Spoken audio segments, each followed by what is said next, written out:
आज से 2 साल पहले सहयोग के इसी राष्ट्रीय सेमिनार में एक गिफ्ट बैग दिया गया था। उसके अंदर एक पुस्तिका रखी गई थी। आशा यही थी कि शायद कुछ फीडबैक आएगा, लेकिन उस महत्वपूर्ण विषय पर कोई फीडबैक नहीं आया। लेकिन हमारे नेशनल ट्रस्ट ने उसका संज्ञान लिया और उन्होंने कहा कि ये जो इसमें कहा गया है ये हमारे चित्त में क्यों नहीं आया अभी तक, हमारे मतलब सभी सहयोगियों के चित्त में ये क्यों नहीं आया अभी तक।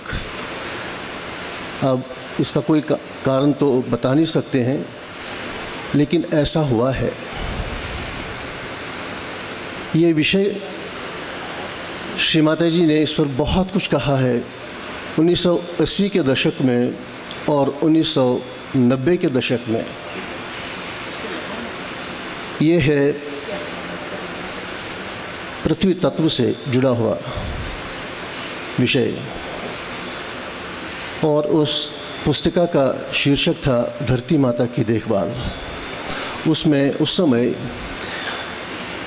हिंदी वर्जन और इंग्लिश वर्जन में उसको वितरित किया गया था, लेकिन जब नेशनल ट्रस्ट ने इसका संज्ञान लिया तो उन्होंने कहा नहीं, इस पर कुछ और होना चाहिए। वो थोड़ा बहुत डाल दिया गया है, लेकिन फिर भी वो एक परिचय पुस्तिका है, समझ लीजिए एक तरह से। वो संपूर्ण डॉक्यूमेंट नहीं है। तो उसका हिंदी वर्जन इस बार छिंदवाड़ा पूजा में, मतलब श्री माता जी की बर्थडे पूजा में वो रिलीज़ हो गया और आज उसका इंग्लिश वर्जन यहाँ पर रिलीज़ हो रहा है। सभी सिटी कोऑर्डिनेटर्स जो हैं उसको प्राप्त करें। आने वाले समय में ये PDF में भी आपको अवेलेबल हो जाएगा। विषय है धरती माता की देखभाल। हमको समझना है, जिसके लिए हमको श्री माता जी ने ज्ञान दिया है। हम एक कोशिका के प्राणी से उठ के इंसान की मानव के रूप में आए हैं, जिसमें करोड़ों वर्ष लग गए। और हम आज के युग में कहना चाहिए, जो आम परिभाषा है, संसारिक परिभाषा है, हम डेवलप्ड ह्यूमन बींग्स हो गए। लेकिन वो तो भौतिक स्तर की बात है, मटेरियलिज्म की बात है। लेकिन वास्तव में सहयोगी डेवलप्ड ह्यूमन बींग्स हो गए हैं, क्योंकि उनकी चेतना में प्रकाश आया है। और ये प्रकाश हमको हमारी कुंडलिनी जागृति के बाद, जब हमको आत्म साक्षात्कार श्री माता जी की असीम कृपा से प्राप्त हुआ है, तो हमारा स्तर आम लोगों की तुलना में से बढ़ गया है। तो विकसित मानव तो हम हैं। जब हम विकसित मानव की बात करते हैं तो आध्यात्मिक रूप से हमारा इस पृथ्वी तत्व से काफ़ी गहरा संबंध है। श्री माता जी ने कहा है कि धरती माता जो है, जो हमारी जो कुंडलिनी है, ये हमारे त्रिकोणाकार अस्थि में है और यही कुंडलिनी धरती माता में विद्यमान है, जो कि विश्व की कुंडलिनी है, इस ब्रह्मांड की, पूरे ब्रह्मांड की कुंडलिनी है। और कुंडलिनी के नीचे, जिसको हम कहते हैं कि सपोर्ट, रूट चक्र जो है, हमारा मूलाधार चक्र, श्री गणेश जी हैं, वो कुंडलिनी शक्ति को संभाले हुए हैं। ये माँ और बेटे का बहुत ही गहन संबंध है। श्री माता जी ने कहा है कि पूर्व काल में केवल 4 तत्वों पर ध्यान दिया गया था। हेलो डॉक्टर साहब, और ये सॉरी एक सेकेंड, आवाज़ आ रही है क्या पीछे से? देखिए आप भी मना कर रहे हैं, इसको सही करिए ना, इसको थोड़ा वॉल्यूम को बढ़ाइए। डॉक्टर साहब का माइक थोड़ा ऊंचा करिए, उनकी मेरे हेड का लगा दिया तुमने, ठीक है, हेड का ऊपर करो उसको, थोड़ा ऊपर करिए। डॉक्टर साहब थोड़ा नजदीक लगा, अब बढ़ाइए इसके आवाज़। अगर बात समझ में ना आ रही हो प्लीज बता दीजिए। शुरू का दिन है, हो सकता है पूरी व्यवस्था इसमें बनने में भी दिक्कत आ रही है, बाधा आ रही है। ठीक है, अंदर से इसको व्यवस्थित दे दीजिए। ये जो माइक सिस्टम है थोड़ा गड़बड़ कर रहा है। हेलो, अच्छा गड़बड़ तुम्हारी तरफ से भी है, तुमने जयकारा नहीं लगा, प्रोग्राम शुरू कर दिया। बोला आदिशक्ति माता दी श्री निर्मला देवी की। पीछे वाले नहीं बोल रहे भाई। बोला आदिशक्ति माता दी श्री निर्मला देवी की। डॉक्टर साहब शुरू करिए प्लीज। तो मानव ने या उस समय के डॉक्टर साहब की आवाज आ रही ना? आ गई? ओके ठीक है डॉक्टर साहब। तो उस पर लोगों ने ध्यान दिया था ताकि ये चारों तत्व जो हैं ये एक्साइट हो जाएं और उनको वो उसे लाभ पहुंचा सकें। ये चार तत्व थे, पृथ्वी तत्व, जल तत्व, अग्नि तत्व, आकाश तत्व और प्रकाश तत्व। लेकिन आज के इस समय जब सहयोग फलीभूत हुआ है, यहाँ पर पांचवा तत्व जुड़ गया है, क्योंकि इसके बिना कुंडलिनी की जागृति असंभव थी, जो श्री माता जी ने कहा है। तो इसका मतलब ये हुआ कि हमारा जो संबंध है पृथ्वी माता से बहुत घनिष्ठ है, क्योंकि यही हमारा पोषण करती है, जितने भी हमारी ज़रूरतें हैं पूरा करती हैं। जितना ये प्राकृतिक सौंदर्य है हमारे आनंद के लिए पृथ्वी माता ने इसकी संरचना की है। और तो और जो हमारी नेगेटिविटी या नकारात्मक कोई पकड़ होती है वो भी अपने अंदर वो हर लेती है। तो इसका अर्थ क्या है कि अगर हमको बैलेंस में रहना है, संतुलन में रहना है, तो ये भीतर से भी होना चाहिए और बाहर से भी होना चाहिए। ये पुस्तिका रिलीज़ हुई है आज, English version, caring for the mother earth, the Ganesha principal.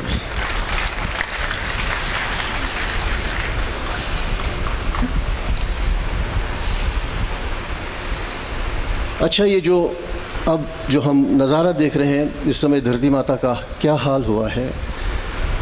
जब हम उत्क्रांति की प्रक्रिया में आदिम अवस्था में थे, प्रिमिटिव स्टेज में थे, तब पृथ्वी का ये पर्यावरण जो था पूर्ण रूप से संतुलन में था। लेकिन इसका जब दोहन होने लगा, जब मशीनें आ गई, इंडस्ट्रियल रेवोल्यूशन शुरू हो गया, 2-2.25 साल लग गए इसमें, उधर से आबादी बढ़ गई, उधर से टेक्नोलॉजी बढ़ गई, हमारी ज़रूरतें बढ़ गई, तो जितने भी ये प्राकृतिक रिसोर्सेज हैं उनका दोहन शुरू हो गया। तो पृथ्वी माता ऐसे हाल में पहुंची है कि जिसका आप शब्दों से बयान भी नहीं कर सकते हैं। अभी संयुक्त राष्ट्र संघ की जो वैज्ञानिक समिति है, उन्होंने सभी महाद्वीपों पर 3 वर्ष का एक प्रोग्राम चलाया। उसकी रिपोर्ट अभी जारी हुई है और उसकी प्रेस रिलीज़ जो है मार्च के महीने में अवेलेबल हो गई है, जिसमें उन्हें साफ साफ लिखा है कि धरती माता जो हमारी है, ये इसका हाल चाल ठीक नहीं है। वन घट गए हैं, घट नहीं रहे, घट गए हैं। जल स्तर कम हो गया है और जो वन्य प्राणी हैं ये भी लुप्त हो रहे हैं, या इन पर बहुत ही प्रतिकूल असर पड़ रहा है इस दोहन के कारण। ये तीनों जो अंग हैं ये बायोडाइवर्सिटी बनाते हैं, जो हमारा जीवन का एक, समझ लीजिए, एक बुनियादी तंत्र है जिस पे हम रहते हैं। अगर यही प्रभावित हुआ तो आने वाले समय में जो उन्हें 2050 की बात कही है, बहुत कुछ गड़बड़ हो गई होगी। तो ऐसी सिचुएशन भी है, ऐसे हालात भी हैं कि जीना ही दुभर हो जाएगा इस पृथ्वी पर। अब ये जो मानव ने जो हरकतें की हैं बेलगाम, जिसको हम रेकलेस एक्टिविटी कहते हैं अंग्रेज़ी भाषा में, उसके कारण जो असंतुलन पैदा हुआ है, इससे भयंकर बाढ़ की स्थिति पैदा होती है, चक्रवात उत्पन्न होते हैं, भूकंप आते हैं, या न्यूक्लियर एक्सीडेंट्स होते हैं, और कई तरह की जो है प्राकृतिक आपदाएं आती हैं। परमात्मा की परिभाषा में कोई आपदा नहीं है, ये ह्यूमन डेफिनेशन है, क्योंकि उसे हम प्रभावित होते हैं, इसीलिए हम इसको आपदा कहते हैं। परंतु जब उत्तरकाशी में भूकंप आया था तो श्री माता जी ने बताया था उस समय कि आप सब लोग जाइए वहाँ पर, वहाँ का गणेश तत्व उजागर कीजिए, ये भूकंप थम जाएंगे। इसका अर्थ क्या हुआ कि कितना घनिष्ठ संबंध हमारा है इस पृथ्वी तत्व के साथ, इस धरती माता के साथ। अब जो ये हुआ है और जो श्री माता जी ने हमको ज्ञान दिया है, इसका कोई रास्ता तो होगा, कोई उपाय तो होगा इसे बचने के लिए, इसको सुधारने के लिए। इसके लिए श्री माता जी ने कहा है कि दुनिया की जितनी भी समस्याएं हैं, जितने भी प्रश्न हैं, उनका समाधान केवल और केवल आध्यात्मिक लोग करेंगे। चाहे कुछ भी करते रहे, उन्होंने कहा कि it is patch like a sky, जो कभी हो नहीं सकता। आध्यात्मिक लोग माने सहज योगी, आत्म साक्षात्कारी लोग, क्योंकि उनके पास संतुलन है, उनके साथ शक्ति का कनेक्शन है, तो जहाँ पर भी वो कार्य करेंगे उसके सकारात्मक नतीजे आएंगे। अब इसको किया कैसे जाएगा? इसको 4 स्तरों में बांटा गया है। पहले वो स्तर, जैसे एक उपकरण है समझ लीजिए, उसके कई छोटे बड़े पुर्जे होते हैं, एक छोटा सा नट भी काम करता है। तो हम उस बड़े उपकरण के कॉन्स्टिट्यूएंट्स हैं, इकाइयाँ हैं, यूनिट्स हैं। तो सर्वप्रथम एक सहयोगी होने के नाते मेरा पृथ्वी माता के प्रति क्या दायित्व है, वो पहला स्तर हमको निभाना है इंडिविजुअल लेवल पर। दूसरा स्तर है कलेक्टिव लेवल पर, कलेक्टिव रूप से, सामूहिक रूप से हम क्या कर सकते हैं। तीसरा है नेशनल लेवल पर, जिसमें हमारे ट्रस्ट्स हैं, कोई भी ट्रस्ट हों, और जो एक राबिता कायम करें। जो भी राज्य दरबार से कोई भी इस तरह का कार्यक्रम जनहित के लिए कार्यान्वित करने का प्रयास किया जाता है, उसमें हमको हैंडशेक करना चाहिए, ठीक है। और चौथा स्तर है अंतर्राष्ट्रीय स्तर पर हम क्या कर सकते हैं। मान लीजिए हमारे देश में इसकी व्यवस्था हो गई, तो और देशों में भी जब व्यवस्थाएं हो जाएंगी तो हम उनसे तालमेल में काम कर सकते हैं, क्योंकि उनके प्रश्न अलग होंगे, हमारे प्रश्न अलग होंगे। तो जो हम शेयरिंग ऑफ नॉलेज करेंगे उससे उसका समाधान मिलेगा, और हम धरती माता का जो है एक प्रकार से जो ऋण है उसको अदा करने में हम अपनी भूमिका निभाएंगे। अब हम व्यक्तिगत लेवल पे क्या कर सकते हैं? सबसे पहले हमको अपने आसपास को साफ रखना है। क्यों? क्योंकि उसमें नेगेटिविटी जो है ज़्यादा उत्पन्न होती है, जो हमारे लिए आध्यात्मिक उत्थान के लिए हानिकारक होती है।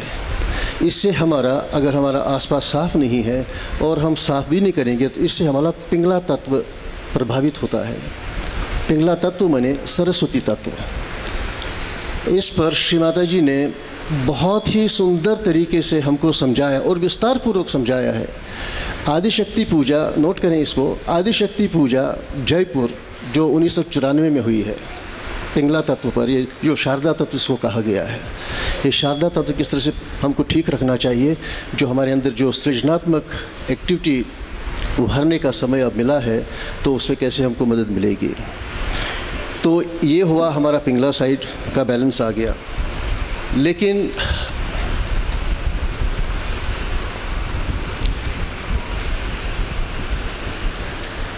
यही चीज़, ये जो स्वच्छता है, ये हमारे सरकारी तंत्र में भी अब ये समझ में आ गया है कि हमारा देश गंदा है। इसलिए स्वच्छता का अभियान बहुत ज़ोरों शोरों से चल पड़ा है। इतना ही नहीं, इससे हमको एक बल मिलता है।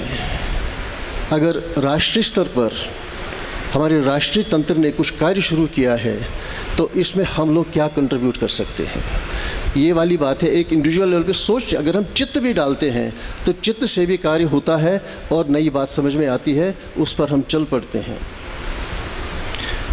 यहाँ पर एक बहुत ही सुंदर उदाहरण देने का समय आ गया है। इसको शेयर जब करते हैं तो आप स्तब्ध रह जाते हैं भीतर ही भीतर, और श्री माता जी के प्रति हम नतमस्तक हो जाते हैं। ये वाक़या है ऑस्ट्रेलिया का, 9 मार्च 1990। श्री माता जी वहाँ पर सार्वजनिक कार्यक्रम के लिए गए थे। वहाँ पर जो क्वींसलैंड है, गोल्ड कोस्ट है, जो तटवर्ती वहाँ पर जो क्षेत्र है, वहाँ पर कम गहराई वाले पानी में कुछ प्राणी का विकास होता है जिनको हम कोरल्स कहते हैं। काफ़ी रंगीन मतलब उसमें वो एंसेंबल होता है उनका, काफ़ी रंगदार होते हैं वो। उसको दुनिया भर से लोग देखने के लिए आते हैं। लेकिन कुछ 2-3 साल पहले वहाँ पर एक ऐसी घटना हुई थी। ये प्राणी होते हैं ये, लेकिन कॉलोनीज़ में इनका विकास होता है कोरल्स का। और समुद्र में एक और प्राणी है जिसको हमने नाम तो सुना होगा कान पे, स्टारफिश, जो जिसके 5 बाजू होते हैं। वो इनको इस पर उन्होंने आक्रमण किया और ये नष्ट होने लगे धीरे धीरे। और वहाँ की सरकार को इसके प्रति चिंता होने लगी।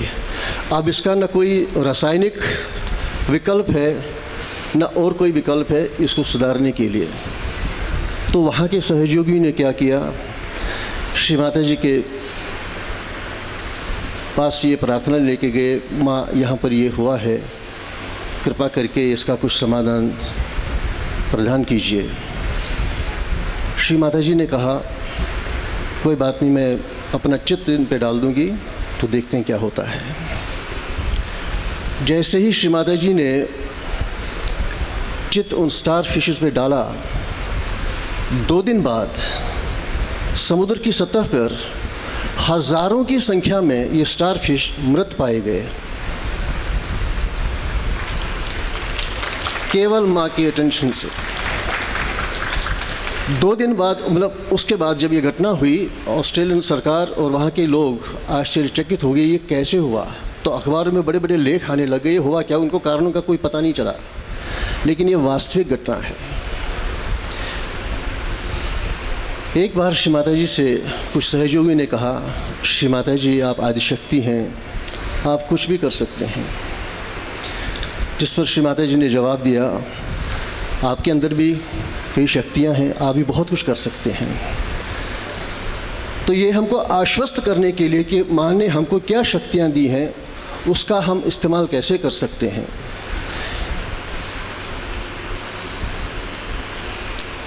तो जो सिंपल मेजर्स हैं, अभी अग्रवाल साहब कह रहे थे, घर से ही वो शुरुआत होती है खैरात की। चैरिटी बिगिन्स एट होम, जो मुहावरा उन्होंने कहा, अंग्रेज़ी का वही तर्जुमा है, चैरिटी बिगिन्स एट होम। अगर हम अपने स्तर से कुछ कर सकते हैं तो फिर बाकी लोग आपसे जुड़ते रहेंगे और ये कार्य बनता जाएगा। तो कलेक्टिव रूप से या इंडिविजुअल रूप से, व्यक्तिगत रूप से या सामूहिक रूप से, या इवन जो भी 2 बाकी स्तर हमने बताए हैं, नेशनल स्तर पर भी पहला जो कदम होगा हमारा, से नो टू प्लास्टिक्स। प्लास्टिक को ना करनी है। जितना भी हो सके हम अपने जीवन में, विशेषकर सहज के तंत्र में, किसी भी प्रकार का हम प्लास्टिक इस्तेमाल ना करें।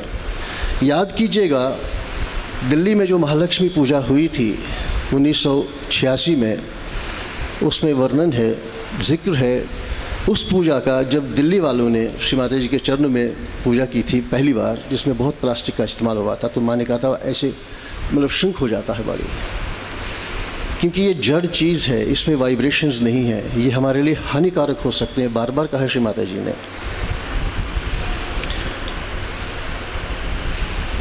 और जो भी हमारे श्री माता जी के डेकोरेशन के जो भी चीज़ें हैं, चाहे वो मेडिटेशन रूम हो, चाहे पंडाल हो, चाहे सहज का कोई भी स्थल हो, यहाँ पे जहाँ पे हमारा प्रोग्राम होता है, किसी भी तरह से प्लास्टिक की चीज़ घुसनी नहीं चाहिए। क्योंकि श्री माता जी ने हमको इस पर बताया है कि हमारे हित में नहीं है, पर्यावरण के हित में नहीं है। आजकल हम ये बताना चाहेंगे कि जो वर्सोवा बीच बम्बई में और जुहू बीच में जो हालत हुई है, वहाँ पर तो आम लोग भी अब जुट गए हैं कि उसको साफ़ करने में। और तो और बॉलीवुड भी घुस गया है। उन्होंने एक प्रोमो सॉन्ग बनाया है जो वहाँ के लीड प्लेबैक सिंगर्स हैं, लोगों को जागृति देने के लिए, इस तरफ ध्यान आकर्षित करने के लिए देखिए, जनता में आ रही है, ये अवेयरनेस आ रही है, लेकिन जब हमारी चेतना में प्रकाश है तो हमें तो कई गुना और कुछ करना चाहिए ताकि ये सही हो जाए। इससे क्या होता है कि जब हम किसी भी, चाहे प्राकृतिक ये मटेरियल से या कोई भी ऐसा चीज़ पदार्थ इस्तेमाल करें जिसमें वाइब्रेशंस हों, श्री माता जी के ऑल्टर को या एरिना को डेकोरेट करेंगे, उससे हमारी अपनी सृजनात्मक जो एक्टिविटी है वो बढ़ जाती है। प्लास्टिक का जो है भारत सरकार ने भी छेड़ा है। आज से 3 साल पहले एक ऑर्डर जारी हुआ था कि जिसमें जो हमारा राष्ट्रीय ध्वज है, छोटे छोटे बनते हैं, चाहे वो 26 जनवरी हो, 2 अक्टूबर हो या 15 अगस्त हो, कुछ भी हो, या कोई भी राष्ट्रीय इवेंट हो, वहाँ पर ये बनते हैं, ये प्लास्टिक के बनते हैं। तो उस हुक्म में ये कहा गया है कि अब प्लास्टिक में नहीं, मतलब पदार्थ में नहीं बनेंगे। उसका कारण, क्योंकि जब वो इवेंट पूरा हो जाता है ये कचरे में चला जाता है। ये राष्ट्रीय ध्वज है जिसके लिए लाल बहादुर शास्त्री ने 1965 में लाल किले में कहा था, हम रहें न रहें, ये तिरंगा रहना चाहिए।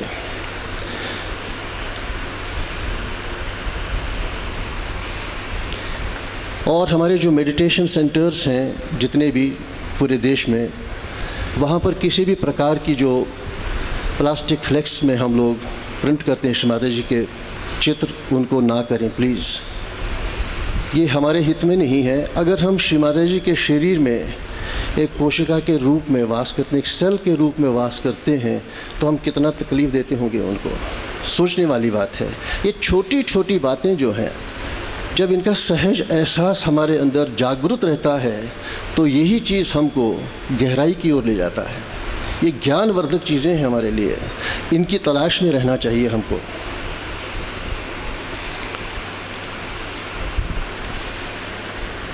तीसरी बात है इस प्लास्टिक को लेके, जो अब बड़े प्रोग्राम्स में या इवन मेडिटेशन सेंटर्स में प्लास्टिक की चेयर्स का इस्तेमाल धड़ल्ले से हो रहा है, फ्रीली हो रहा है।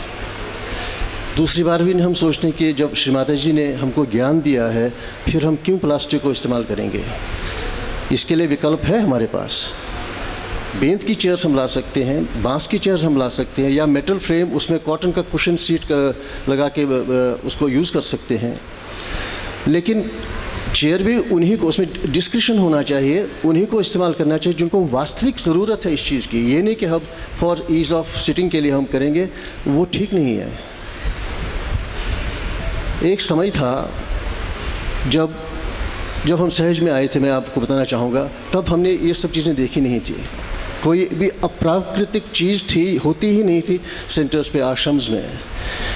ये जो 2000 के बाद ये फ्लेक्सेस आने शुरू हो गए, उसके बाद ही पता नहीं क्या हुआ। आज भी मुझे याद है, हम लोग फर्श जब लगाते थे सेंटर्स पे, बड़े बड़े हॉल होते थे, तो प्राकृतिक तत्वों से बने होते थे। श्री माता जी ने कहा है कि जितना संपर्क, डायरेक्ट संपर्क हमारा पृथ्वी तत्व से होगा, उतना ही हमको वो लाभदायक होगा, हितकारी होगा। जितने भी हमारे, अब तो खैर ये कहीं कहीं देखने को ही मिलता है, लेकिन फिर भी बताने के लिए तो बताना पड़ेगा। पूजा के समय पर किसी भी प्रकार का प्लास्टिक वस्तु नहीं होना चाहिए।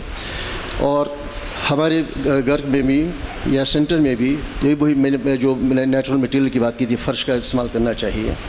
और जब हम फुटसो करते हैं, फुटसो के लिए हमारे जो वाशी में जो सेंटर है, उन्हें बहुत बढ़िया तरीका निकाला है। जो चौड़े मुँह वाली बाल्टी है, उसका तल कम से कम 1.5 फुट चौड़ा है, तो उसमें करते हैं, क्योंकि उससे डायरेक्ट जब हम कांटेक्ट पाते हैं पृथ्वी तत्व से, तो वो और भी ज़्यादा कार्यशील हो जाता है। तो आज के बाद हम लोग, जब हम इस सेमिनार के बाद घर जाएंगे, जितने भी हमारे प्लास्टिक के ये चीज़ें हैं, तो हम उनको धीरे धीरे छोड़ना शुरू कर दें। खासकर जैसे ये वस्तु जो फुटसों के लिए बाल्टी है। और हमारे किचन वियर में काफ़ी कुछ प्लास्टिक का इस्तेमाल होता है। उसको धीरे धीरे रिप्लेस करके मेटल्स में मेटल के बर्तन या मेटल के जो भी स्टोरिंग के लिए आपको चाहिए वो रख सकते हैं। श्री माता जी ने एक टॉक में बहुत कुछ कहा है, मशीन्स पे कहा है, इन बर्तनों पे कहा है, एल्युमिनियम पे कहा है।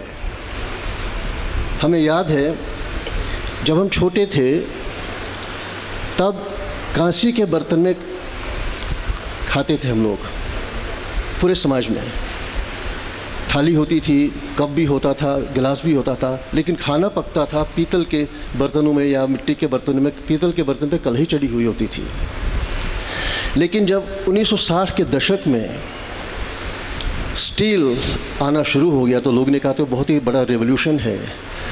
आजकल उसी स्टील को देखिए, वही रस्ट खाता है और वही हमारे सिस्टम में चला जाता है, क्योंकि उसमें भी जो है ना ईमानदारी तो नहीं रही। ज़्यादा कमाने के चक्कर में सी ग्रेड जो है, कहने के लिए तो ए ग्रेड है, लेकिन सी ग्रेड मटेरियल उसमें पड़ता है जो हमारे लिए हानिकारक है। और अच्छा यही होगा जो भी हमारे सहज के इवेंट्स हैं, देखिए ये इन बातों का इसलिए उल्लेख किया जाता है कि ताकि हम सब लोगों का सामूहिक रूप से इन पे चित्त आ जाए और वो चित्त कार्य करे, ये कार्यान्वित हो जाए। जो भी हमारे सहयोग के प्रोग्राम होते हैं इनमें डिस्पोजेबल आइटम्स हम यूज़ ना करें, रीयूजेबल आइटम्स हम यूज़ करें, ठीक है। और फिर श्री माता जी ने ज़ोर दे के कहा है हमको हैंडीक्राफ्ट्स को प्रमोट करना है। मेरे पास एक कुछ साहित्य है। कलकत्ता में 2011 में इस चीज़ को लेके सहयोगियों ने एक सेमिनार आयोजित किया था, जिसके माध्यम से वो सहयोग को फैलाना चाह रहे थे, एक संदेश देना चाह रहे थे। काफ़ी कुछ विवरण है उसमें, लेकिन बहुत कम लोग जानते हैं क्योंकि उसकी पब्लिसिटी ज़्यादा नहीं। उन्होंने क्या किया वहाँ पे कुछ नहीं मालूम है, लेकिन ऐसा लोगों के चित्त में ये आया था। इस पर श्री माता जी ने कहा है कि अगर हम हैंडीक्राफ्ट्स को या हैंडलूम को, जो भी है हस्तकला से, उससे अनएम्प्लॉयमेंट, बेरोज़गारी ख़त्म हो जाएगी, कम नहीं होगी, ख़त्म भी हो सकती है। और नेक्स्ट पॉइंट जो है, हमको जो ड्रेस पहनना है वो प्राकृतिक पदार्थ से बना हो तो अति उत्तम। ये प्लास्टिक का किसी भी रूप में हमारे हित में नहीं है, क्योंकि जब हम पर्यावरण की बात करते हैं, धरती माता की बात करते हैं, हम समग्र वातावरण की बात करते हैं, पर्यावरण की बात करते हैं। वो हमारे भीतर से भी जुड़ा है और बाहर से भी जुड़ा है।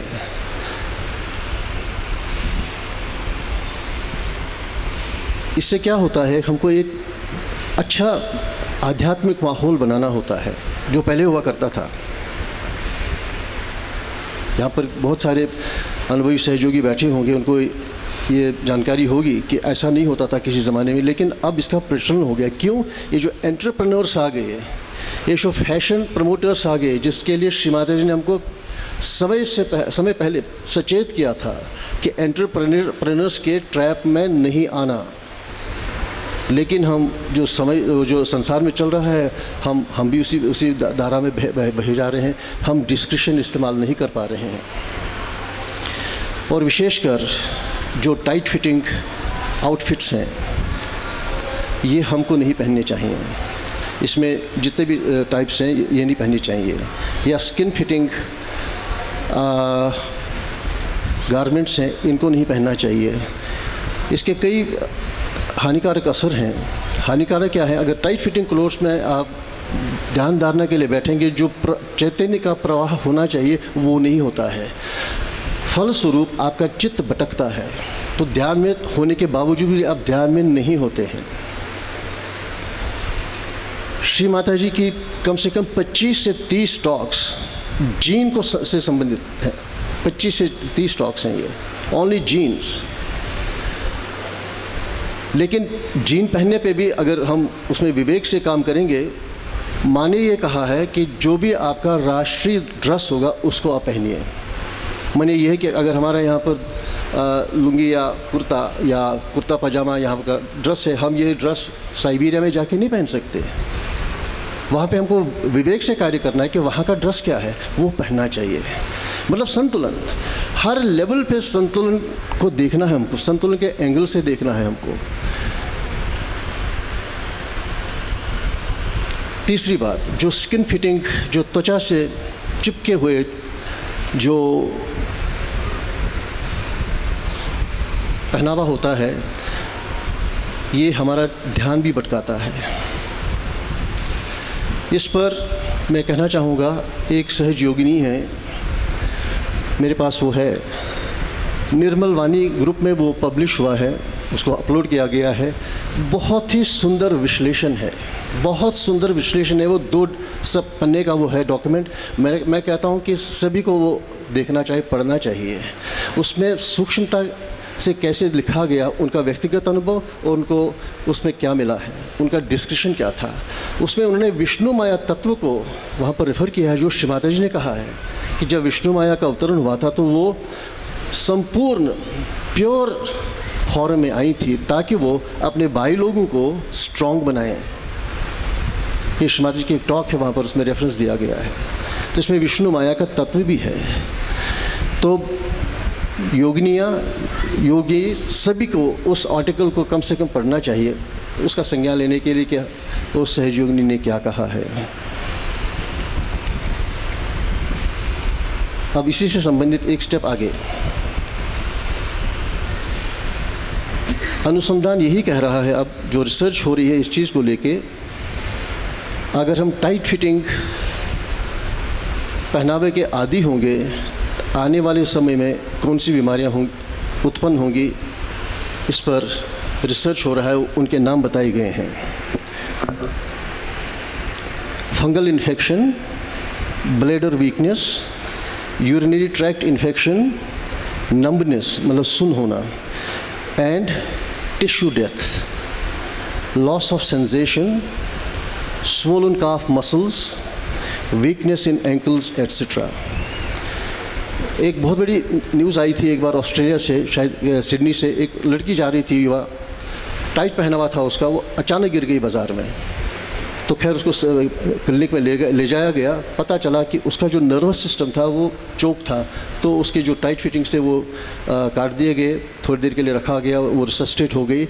उसके बाद पता चला कि उसके नर्वस सिस्टम पर कितना प्रभाव हुआ था।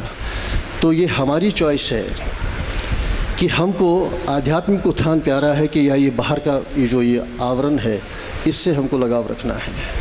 एक तरफ हम सहयोगी हो गए, जैसे श्री माता जी ने कहा है कि आप लोग तो संत हैं, आप लोग वैगाबॉन्ड नहीं हैं। तो संतों की गरिमा में हमको रहना चाहिए।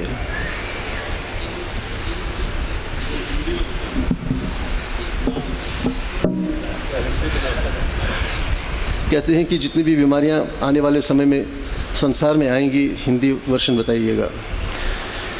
एक तरह का फंगस होता है, ये भी प्राणी होता है, जिससे इन्फेक्शन होता है, स्किन इन्फेक्शन होता है उससे, जिसके लिए टीवी पे भी काफ़ी ऐड आते रहते हैं। वो क्रीम आती है, उसको कैसे आप दूर करेंगे, बरसात के टाइम पे ज़्यादा होता है ये। और जो ब्लैडर है, जब आप टाइट फिटिंग करेंगे, जो यहाँ पर ये जो ब्लैडर होता है, इस पर प्रेशर पड़ता है, इसकी वजह से ये श्रिंक होने लगता है। किसी चीज़ को अगर किसी सांचे में डालेंगे ना, वो वैसे ही बन जाएगा। ठीक है। यूरिनरी ट्रैक्ट इन्फेक्शन, हमारे देश में देखिए क्या पहनावा था। इन सभी चीज़ों का, जब हम लूज़ गारमेंट्स पहनते थे, मतलब कपड़े पहनते थे, ये सब चीज़ें नहीं होती थी। ये सब चीज़ें अब धीरे धीरे आती हैं, क्योंकि वहाँ पर चोकिंग होती है, और जो वहाँ पर वो जो बैक्टीरिया पैदा होते हैं, उसकी वजह से यूरिनरी ट्रैक्ट में इन्फेक्शन आता है। अब जो है सुन्न हो जाना, कोई भी अंग जो है सुन्न हो जाना, माने उसमें ब्लड सप्लाई नहीं आती है, क्योंकि आपने उसको तो कस के रखा हुआ है, वो आगे नहीं बढ़ पा रहा है, तो उसे वो पार्ट जो है सुन्न हो जाता है। सेंसेशन मतलब जो जब सुन्न होता है कोई अंग, उसमें आप यहाँ पर खुजली कीजिए, कुछ भी कीजिए, टच कीजिए, आपको पता भी नहीं चलेगा। ऐसी हालत होती है इस कंडीशन में। या स्वोलन काफ मसल्स, जो भी हमारे जो मसल्स हैं उनमें सूजन आ जाती है, और जो हमारी एड़ियाँ हैं इनमें भी कमज़ोरी आ जाती है। मतलब ये तो ऑलरेडी डिस्कवर हो चुका है, ये तो मेडिकल रिसर्च से पता चल चुका है कि ये टाइट फिटिंग से क्या क्या नुकसान हो सकता है। तो हमारे लिए चॉइस है सहज ड्रेस, यही हमारा फैशन है। कुर्ता पजामा साड़ी बहनों के लिए, माँ को साड़ी बहुत पसंद है। श्री माता जी ने बहुत कुछ कहा है साड़ी के लिए, उसका पूरा वर्णन किया है कि साड़ी का क्या गुण है। हमें ये मान के चलना है, इसको बिठाना हृदय में गांठ बांध के, जो श्री माता जी को पसंद है वही हमारी पसंद होनी चाहिए। बस सब चीज़ का समाधान, सभी चीज़ों के लिए ज्ञान। जैसे उन्होंने कहा है कि केवल एक चक्र को ठीक रखिए, बाकी सारे चक्र आपके ठीक रहेंगे, वो है मूलाधार चक्र। क्योंकि मूलाधार में श्री गणेश विराजमान है और वो सभी चक्र में भी बैठे हुए हैं। उनको उस चक्र को स्वच्छ रखेंगे, बाकी सारे चक्र हमारे स्वच्छ रहेंगे। तो यही सिद्धांत लेके मन में बिठाना है कि जो माँ को, मेरी माँ को पसंद है वही मेरी पसंद होनी चाहिए, इसके आउटसाइड कुछ भी नहीं, क्योंकि वो आदिशक्ति हैं। बाकी ये जो फोटोग्राफ्स है श्री माता जी का, इस पर कहने के लिए बहुत कुछ है, एक सेशन पूरा लग सकता है। खासकर जब श्री माता जी ने स्वयं अपने फ़ोटोग्राफ के बारे में कहा है और जो स्वयंभू है उनसे तुलना की है कि फ़ोटोग्राफ का महत्व क्या है, और यही महत्व हम नहीं समझ पाते हैं। आजकल जो सोशल मीडिया है, हम उस समय डिस्कशन खो जाते हैं, हमारा विवेक कहाँ चला जाता है। क्यों हम श्री माता जी के फ़ोटोग्राफ्स को इस तरह से जो है यूज़ कर रहे हैं फ्रीली, क्यों कर रहे हैं? अगर कोई इवेंट है, कोई मैसेज है तो अच्छा है, लेकिन फ्री में सब सुबह श्री माता जी का फ़ोटोग्राफ आएगा। गूगल ने पिछले साल एक सर्वे किया है, आपसे एक जानकारी शेयर करना चाहूँगा कि दुनिया में ऐसा कौन सा मैसेज है जो सबसे ज़्यादा इस्तेमाल होता है, और वो है गुड मॉर्निंग, सुप्रभात इत्यादि। आपको जानकर ये मतलब आश्चर्य होगा कि इसमें हमारा देश अव्वल नंबर पे है। 20 मिलियन एक ही मैसेज एक साल में, 20 मिलियन, उसमें सहयोगी भी मतलब अपने आप ही जुड़ गए। और कुछ सहयोगियों का ये भी कहना है, हम सबका ही मानना भी है, जब श्री माता जी का चित्र हमारे पास आता है वही प्रोटोकॉल होना चाहिए जो ऑल्टर पे होता है। ये खैर कहीं किसी और जगह पे विस्तार पूर्वक बताया गया है, ये वो अलग चीज़ है। लेकिन जब हम इसको डिलीट करते हैं बड़ी तकलीफ़ होती है, बहुत तकलीफ़ होती है, क्योंकि आपके उसमें मोबाइल में तो स्टोरेज नहीं है। तो विवेक तो आम इंसान में भी है, लेकिन हमारा विवेक प्रकाशित है क्योंकि हमारी चेतना में प्रकाश है। तो इसको भी हम एक सहज सेमिनार का एक संदेश मान के ही चलें कि जो एक प्रोटोकॉल है उसको मेंटेन करना चाहिए। मेरे पास एक वीडियो क्लिप है जिसमें मोहम्मद साहब के कुछ रेलिक्स के बारे में बताया गया है, दिखाया गया है, किस प्रकार से वो उस प्रोटोकॉल को मानते हैं। हम तो दंग रह गए उसको देख के। या सीरिया से उसको चेचनिया ले जा रहे थे, वहाँ पर भी कुछ अवशेष हैं उनके। या इवन हज़रत बल में जिसके बारे में श्री माता जी ने जिक्र किया है एक दो टॉक्स में, 6 किलोमीटर दूर से उनको जब वाइब्रेशंस महसूस होने लग गई थी, ठीक है, वहाँ किस कदर उसका प्रोटोकॉल मेंटेन किया जाता है। हम सहज में इतना लीनियंट क्यों हो जाते हैं?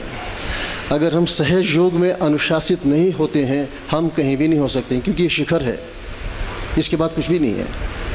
तो इसका अत्यंत ध्यान रखना है हमको, किस प्रकार से डिस्क्रिप्शन यूज़ करना है। खैर फोटोग्राफ के बारे में जैसे मैंने बताया बहुत कुछ बताया गया है, लिखा गया है, वो किसी और जगह पे है, आने वाले समय में वो आपको पता चल जाएगा। अब जो दूसरी बात है वो हमारा जो जल ये संसाधन है, प्राकृतिक संसाधन, उनका हमको किस प्रकार से इस्तेमाल करना है। तो सबसे पहले जल,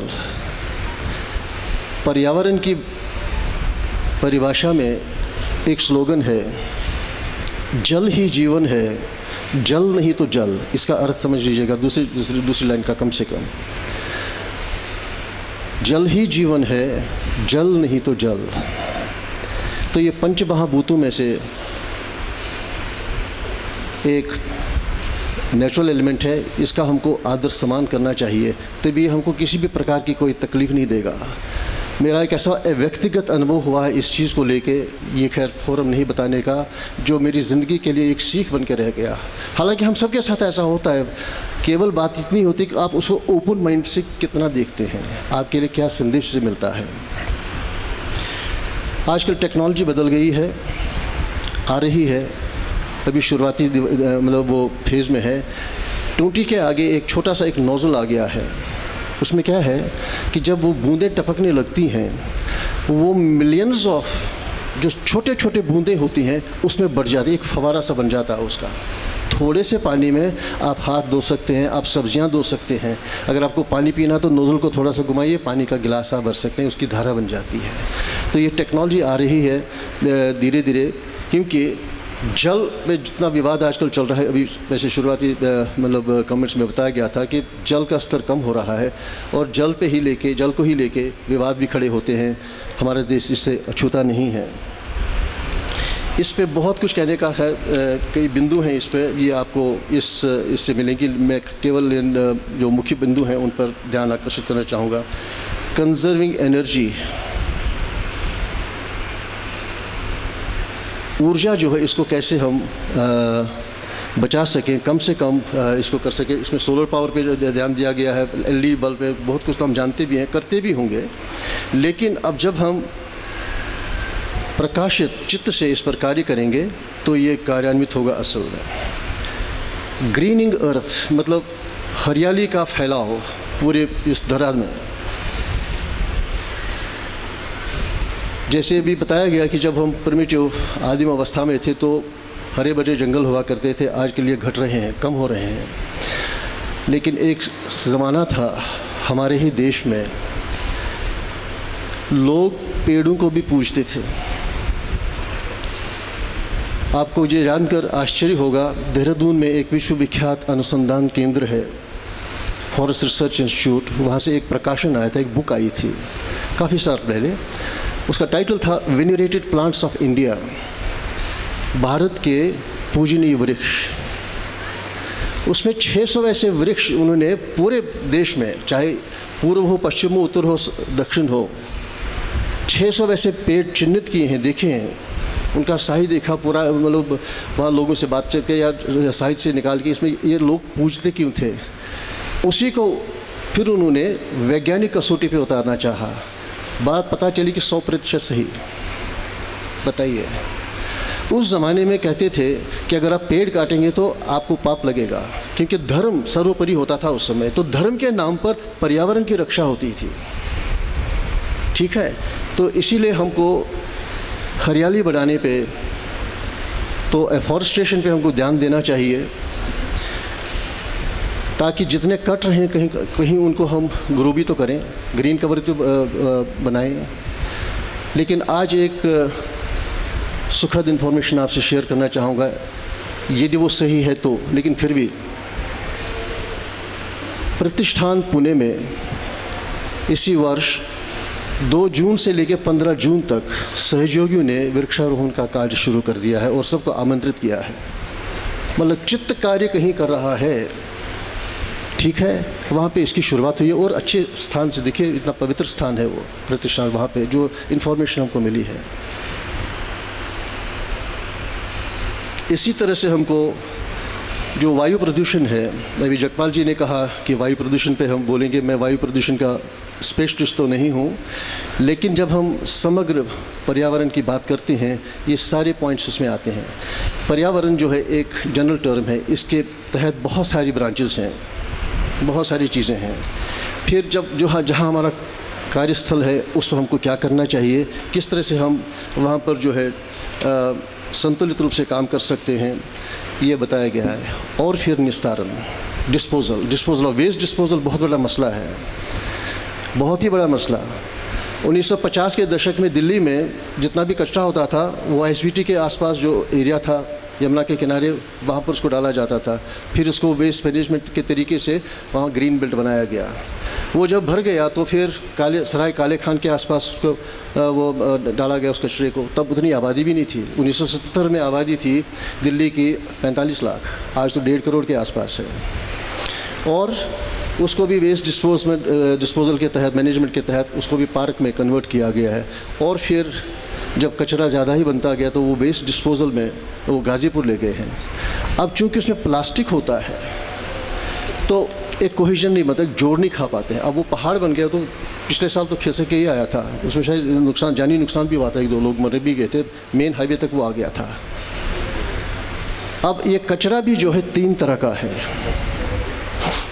एक तो वो कचरा है जो रिसाइकल हो सकता है, जैसे प्लास्टिक है या पेपर है। हमारे देश में पेपर भी रिसाइकल होता है। प्लास्टिक विदेशों में, वहाँ पर तो खैर ये तो पूरा ही मैकेनाइज सिस्टम है, 3 बिन लगते हैं वहाँ पर। एक में आपका कांच का होता है, दूसरे में प्लास्टिक होता है और तीसरे में ऑर्गेनिक वेस्ट होता है। चाहे आपने कोई फल खाया उसका जो वेस्ट होगा वो आप कचरा बनता है उसका, या कोई सब्ज़ी आपने साफ़ की उसका जो ट्रैश होता है वो कचरा बन जाता है फिर उसमें डिस्पोजल में। इनके अलग अलग हैं। ये कांच भी रिसाइकिल होता है, प्लास्टिक भी रिसाइकिल होता है, और ये जो ऑर्गेनिक वेस्ट है इसका अलग अलग तरीके से लोग इस्तेमाल करते हैं। हालांकि वहाँ पर कंपोस्ट का अब कॉन्सेप्ट आने लगा। कंपोस्ट यानी खाद।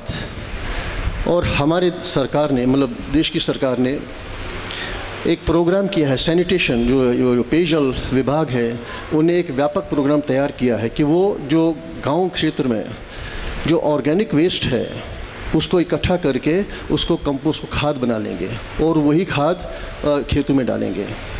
क्योंकि जो यूरिया है खाद तो है वो, लेकिन जब वो सॉइल के वर्षों तक उसको इस्तेमाल करेंगे, वो जो भूमिगत जल है उसको प्रदूषित करता है, वो हानिकारक होता है हमारे शरीर के लिए। तो उसका विकल्प होना चाहिए। जो हमारे पूर्वजों ने किया है वो सारी टेक्नोलॉजी वापस आ रही है। भले हम उसका मशीन के सहारे उसको मतलब उसको रिफाइन करेंगे, लेकिन बराबर आ रहा है।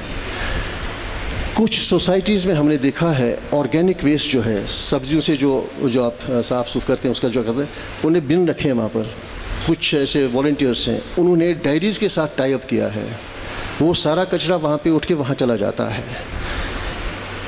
किसी का वो वेस्ट है और किसी का वो आहार है। तो देखिए कैसे वो मतलब यूज़ हो गया। इस तरह की चीज़ें आ रही हैं।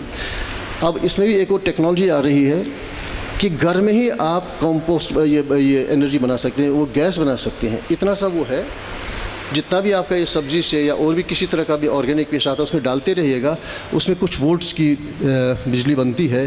वो आप चाहे लॉबीज़ में इस्तेमाल करें या किचन गार्डन में डालें, कहीं कहीं पे भी आप बगीचा होगा आपका, उसमें आप उसको इस्तेमाल कर सकते हैं।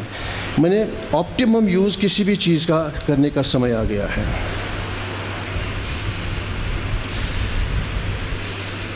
अब कुछ अंतिम शब्द हैं इस प्रेजेंटेशन के।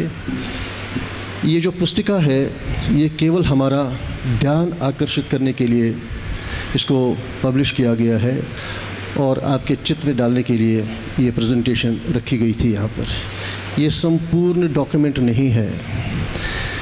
अब इस पर जो एक्शन हमारे ट्रस्ट की तरफ से हो रहा है वो ये है कि हमारे देश में जितने भी पर्यावरणविद हैं, अनेक स्पेशलाइजेशंस को लेके और सहयोगी हैं, उनकी गोष्ठी होगी कहीं पर भी जो ट्रस्ट तय करेगा आने वाले समय में। हो सकता है जल्दी भी हो जाए। तो उसके बाद वहाँ पर जब गोष्ठी से जो बातें आएंगी, सहज को ध्यान में रखते हुए, सहज के बैकग्राउंड में जो वहाँ पर वो दस्तावेज़ बन के आएगा, उसका फिर प्रसार होगा हमारे परिवार के बीच में। और फिर धरती माता की सेवा में हमको किस प्रकार से उतरना होगा उसमें वो फिर बताया जाएगा। तो ये केवल एक आपका चित्त जो है जागरूक करने, मतलब अट्रैक्ट करने के लिए बनाया गया है ये दस्तावेज़। ये आप यहाँ से ले सकते हैं, ये कोऑर्डिनेटर्स। और अगर अतिरिक्त इसमें जो है कॉपियाँ बच जाएंगी तो और भी लोग ले सकते हैं इसमें। लेकिन सबसे पहले कोऑर्डिनेटर्स जो हैं, सेंटर कोऑर्डिनेटर्स, अगर सेंटर कोऑर्डिनेटर सेंटर के प्रतिनिधि जो हैं वो उसके ले एक कॉपी कम से कम। ठीक है। तो ये कुछ बातें थी जो एक चित्त में आ गई थी, तो ये शेयर किया गया था। जब भी हम गिफ्ट के बारे में सोचते थे, सेमिनार गिफ्ट देना है, तो बहुत बहस होती है इसमें। बहस मतलब ये नहीं, मतलब वाद विवाद नहीं, बहस होती है इसमें, क्या देना चाहिए क्या नहीं देना चाहिए। एक यूटिलिटी आइटम होना चाहिए। तो इस पर ये क्या बताया गया था कि कुछ ऐसा दिया जाए जिस पर हम कुछ आगे भी बढ़ सकें। तो ये उस समय ये चित्त में हम लोगों की आई थी बात। तो ये रिलीज़ किया गया था, आज इसको और छिंदवाड़ा के टाइम पे इसको फॉर्मली रिलीज़ किया गया है। जय श्री माता जी।